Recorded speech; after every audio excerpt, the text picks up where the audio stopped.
En 1963, en la región de Capadocia, un hombre decidió hacer reformas en el sótano de su casa. Era una vivienda convencional, un hogar como cualquier otro.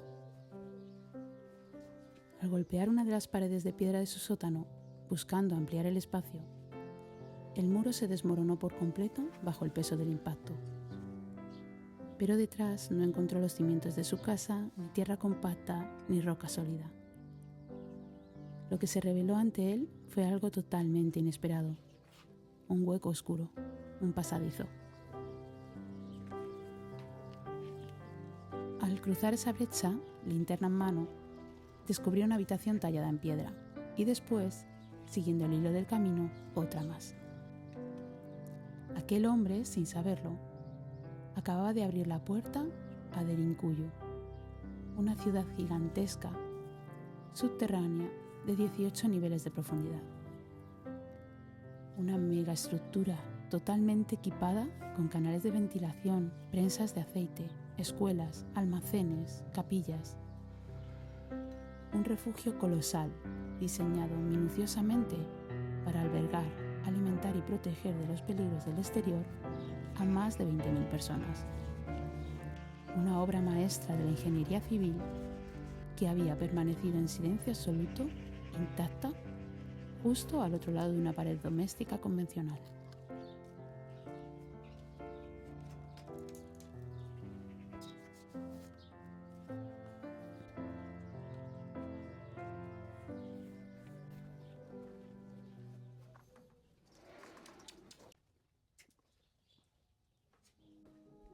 Pero no, hoy no vamos a hablar de arqueología, no nos vamos a quedar en Turquía ni en los años 60.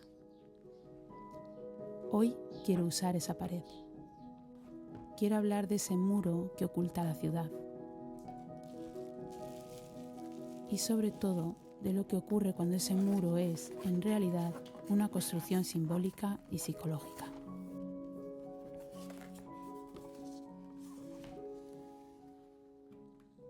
Todos los que habitamos este mundo con un sistema nervioso diferente, con una mente que opera a una velocidad abrumadora y que procesa la realidad constantemente en alta definición, sabemos lo que significa construir una fachada. En psicología lo llaman masking, ese esfuerzo adaptativo, invisible y titánico de levantar una pared gris, previsible y lo más estándar posible para que el mundo exterior no haga preguntas. Un muro sencillo que no llame la atención. Un espejo. Una barrera que le dice al otro: aquí no pasa nada, miradme, soy una casa normal.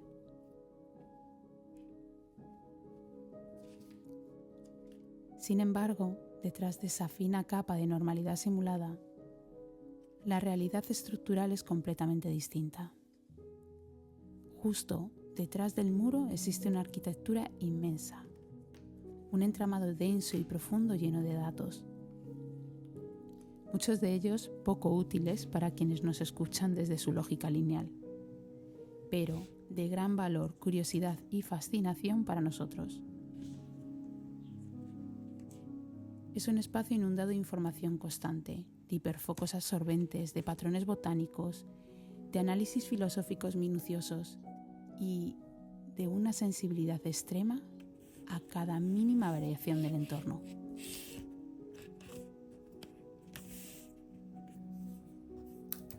Todo este volumen de procesamiento abruma, cansa y hace que las personas que nos rodean a menudo no entiendan por qué nos atropellamos con nuestros propios pensamientos. No comprenden por qué a veces soltamos una frase llena de entusiasmo y de pronto nos callamos por completo o cambiamos de tema. Os voy a contar un secreto sobre ese silencio. En ese instante preciso nos acabamos de dar cuenta de que si soltamos todos los datos que tenemos en la cabeza, lo más probable es que a la otra persona no le interese, que la aburra, que la abrume o que simplemente considere que somos unos sabiondos. Y la realidad es que en ese momento tenemos toda esa información a flor de piel porque has ido a dar, sin saberlo, con uno de esos hiperfocos o curiosidades biológicas que movieron y anclaron nuestra mente en algún momento. Detrás de ese muro gris existe un sistema de procesamiento biológico, de interconexiones tan masivo que la mayoría de la gente ni siquiera puede imaginar que existe.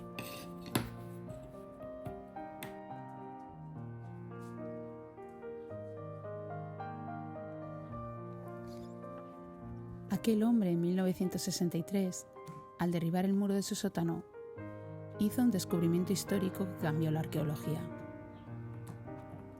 Pero también pagó un precio inmediato y devastador.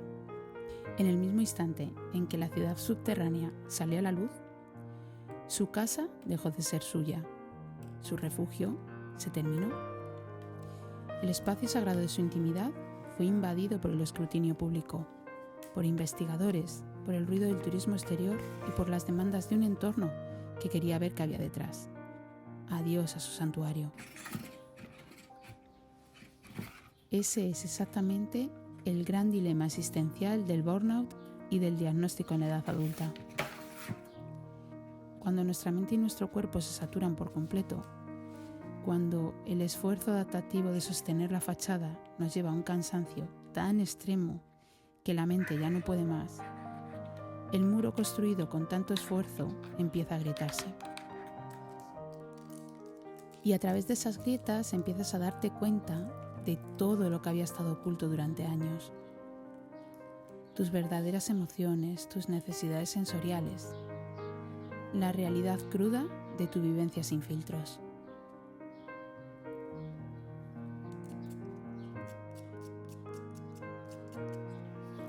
Al principio, cuando la fachada cede, sientes pánico. Sientes cómo se desmorona todo lo que creías controlar. Pero luego, cuando el polvo se asienta, empiezas a entender todo eso que se desmoronó. Y es ahí donde decides que vas a dejar de consentir, que vas a dejar de esconderte y que vas a dejar de priorizar las expectativas de otros por encima de tu propia estructura. Y no os confundáis, no estoy hablando de dejar de lado la empatía y abrazar un egocentrismo ciego. Eso me parecería algo profundamente irresponsable e injusto.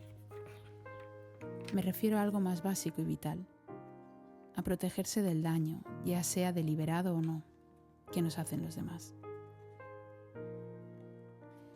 Me refiero a tener cuidado técnico de que las estructuras manipuladoras o narcisistas no puedan controlar nuestra vulnerabilidad o usar nuestra debilidad.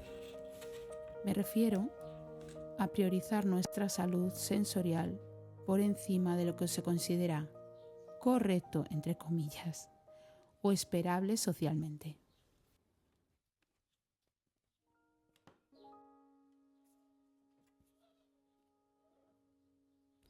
En ocasiones, en mitad del agotamiento, sentimos la tentación o la necesidad puramente biológica de tirar el muro abajo por completo, de demoler la fachada y mostrar nuestra verdadera configuración estructural.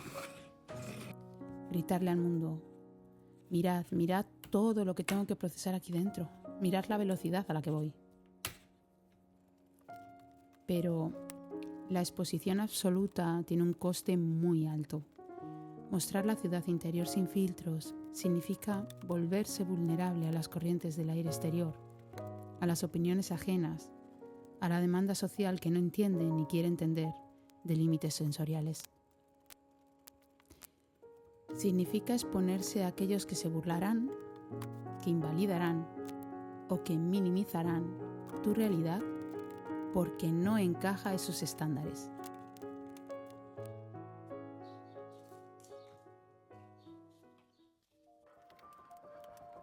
Por eso pensé que, quizás, la solución nunca fue demoler la pared para que todo el mundo entre a mirar. Quizás la verdadera sabiduría de la supervivencia radique en aprender a gestionar los accesos, en entender que nuestro aislamiento, este retiro voluntario hacia el hogar, hacia el entorno rural, hacia el control técnico de la pureza de nuestra agua, hacia el cuidado silencioso de un jardín o la costura pausada, o hacia el pincel cargado de pigmento de acuarela que se desliza por el papel, no es una huida cobarde, es una tecnología de preservación, un modo de supervivencia regulado y consciente. Construimos y mantenemos un refugio exterior para proteger la inmensa y hermosa ciudad que cada uno de nosotros llevamos dentro. No la escondemos con vergüenza ni con culpa, sino que la resguardamos para asegurar que las luces de sus 18 niveles nunca tengan que apagarse por culpa del exceso de ruido ajeno. Ese es mi verdadero hogar.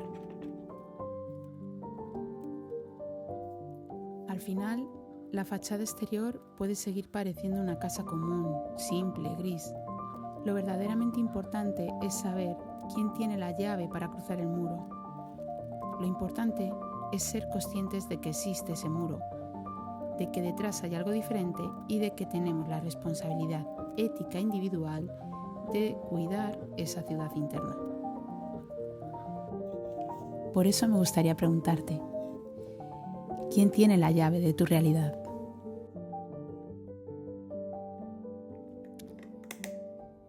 Mirando hacia el interior, yo doy las gracias de corazón a esas personas que defienden, que están presentes y no ahogan. Esas personas que no quieren tirar nuestro muro a la fuerza ni nos exigen explicaciones. Aquellas que, si la ciudad interna sufre un apagón repentino por saturación y nada funciona como debe, aún así se mantienen allí, esperando pacientemente en el umbral a que la luz vuelva, sin juzgar ni darle importancia al apagón. Doy gracias por las personas que amo, las personas que entienden la estructura, las que no minimizan ni critican la intensidad de nuestro procesamiento. Doy gracias por haber tenido la fortuna de conocer a personas igual de intensas, sensibles y maravillosas, mentes complejas con muros propios que esconden universos asombrosos dentro. Y no nos engañemos, no es nada fácil vivir bajo estas directrices de cuidados estrictos y salvamento sensorial en un mundo diseñado en masa. La mayoría de la gente malinterpreta profundamente lo que pensamos y lo que sentimos. Últimamente me di cuenta de este detalle de forma muy nítida. La gente ve el muro plano y gris y se imagina que detrás de él hay una edificación muy diferente, quizá más rígida, vacía o extraña, de la que realmente existe. Si pudieran cruzar mi muro gris sin romperlo, se darían cuenta de que entrar en mi ciudad interna no es entrar en una cueva oscura. Es entrar en un lugar lleno de pasadizos entrelazados y escaleras que cambian de dirección. Una mezcla entre la magia de Harry Potter y el misterio arquitectónico de dentro del laberinto.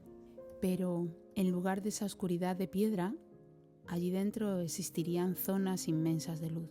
Espacios completamente inundados de flores frescas, plantas verdes que cuelgan, mariposas de colores suspendidas en el aire. Si caminas por esos pasadizos, visualizas de repente gatos y un sinfín de animales descansando o paseando tranquilamente a su propio ritmo. Ves hermosos abejorros dorados y velludos dormitando en el corazón de las flores o recogiendo pacientemente el néctar sin prisa. Hay pájaros que cantan en una frecuencia limpia, nubes blancas que flotan bajo los techos de roca y criaturas mágicas, dulces y pequeñas que habitan los rincones oscuros. Y sobre todo, ves estanterías infinitas llenas de libros y libros y más libros, conviviendo con cuadros de acuarela húmeda y dibujos hiperrealistas trazados a línea con un detalle atómico. Ese es el espacio que protegemos del ruido.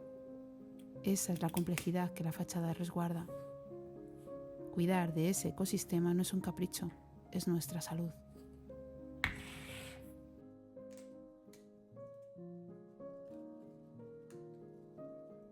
Al final del día, el muro sigue ahí, gris, sencillo, previsible. Pero ahora que conoces la arquitectura que esconde, asegúrate bien de elegir con cuidado a quién le entregas las llaves de tu ciudad.